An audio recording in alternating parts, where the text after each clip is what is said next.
እንደሚታወቀው እንግዲህ የፊልም ስራ በጣም አድካሚ ነው። አድካሚ ነው ስላችሁ እኛ ሀገር የሚሰራውን ለማለት ፈልጌ አይደለም። እኛ ሀገር የሚሰራውን ፊልም አይደለም። እኛ ሀገር የሚሰራው ፊልም አድካሚ እንዳልሆነ እንግዲህ በዚህኛው ፊልም መመልከት ትችላላችሁ። ይሄኛው ፊልም ፖስተሩ ከዚህ ጋር የተወሰደ ከሆነ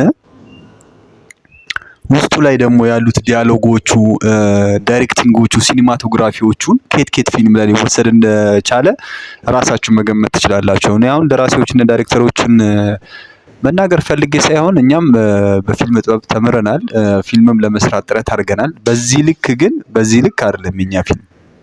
እኔ የሰራሁት ለምሳሌ ኢትዮጵያ ውስጥ የሚሰራው ፊልም አድካሚ አይደለም ስል በምክንያት ነው። ምክንያቱም ፖስተር ዲዛይኑን ከሰው ወስደ፣ ውስጥ ላይ ያለውን ዲያሎግ ከሰው ወስደ፣ ውስጥ ላይ ያለውን አክሽን ከሰው ወስደ እንዴት ፊልም ሰራው ትላለህ? ፊልም ሰራው ለማለት እኮ ያስቸግራል እኮ።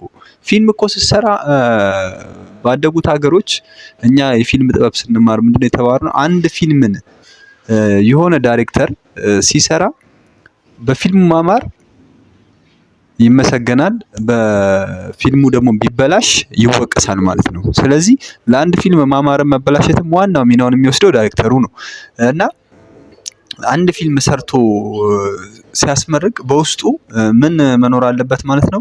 ለማህበረሰቡ የሚጠቅም አዲስ ግኝት የሆነ ነገር። አሁን ለምሳሌ ስለ ሕክምና መድኃኒት ነገር ከሆነ በቃ የሆነች ነገር መድኃኒት የምትሆን ነገር፣ ህብረተሰቡ ሊጠቀምበት የሚችል ነገር።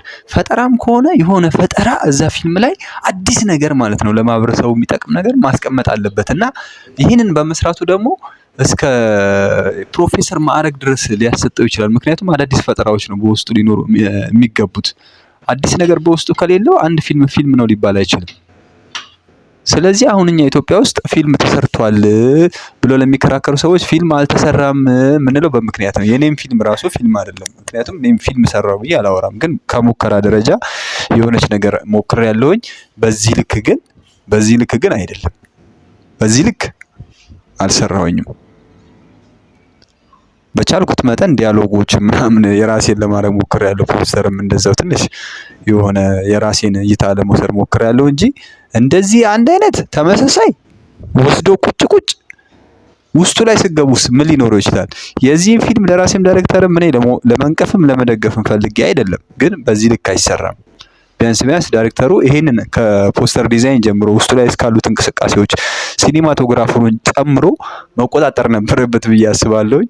ይመቻችሁ። አዲስ ነገር ሀሳብ ካላችሁ ኮሜንት ላይ አስቀምጡልኝ። እምነት ሰሚኑ አካሉ ነኝ። አመሰግናለሁ ስለሰማችሁኝ።